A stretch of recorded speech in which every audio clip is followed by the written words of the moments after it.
Zay makasika nindry fa mbola mitoy kosa ny fanadihadiana makasika ireo voaroiroy amin'ilay resaka fakanakerana kidnapping. Anjaran'ny fitsarana no manambarany sazy miatra amin'ireo izay nanao izany raha nambarany Prime Ministre lehibe ny gouvernemanta nambarany ihany koa moa fa tsy maintsy atao amin'ny fomba rehetra ny famongorana ny fanondranana antsokosoko isan-karazany eto amin'ity firenena ity. Raha mbola mandeha ny ankety zao ao amin'ny police satria lavalava ny ankety satria maromaro ny voaroiroy ataoko angamba fa tsy tsara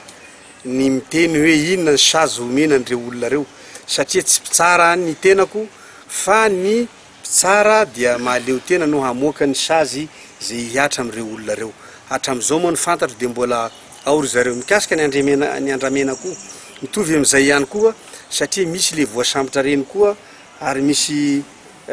maire ao anatiny eo, misy police ao anatiny eo, misy olona tsotra, misy commandant sambo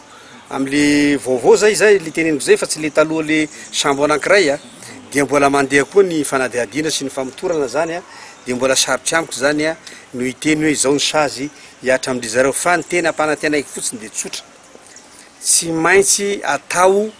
ny fomba hamongorana an'ireny fanondramana an'ireny zavatra antsokosoko reny zany na amin'ny alalan'ny mandalo amin'ny aéroport Ivato zany na any amin'ny fahaditsiranana any Tomasina zany na amin'ny lafiny rehetra hiezaka isika rehetra na ianareo mpanao gazety na iay mpitondra fanjakana na ireo olon-tsotra na civil na miaramila mba hiaraka hanambatra ny hery mba hamongorana an'izany fanondramana antsokosoko zay nisy betsabetsaka teto Madagasikara.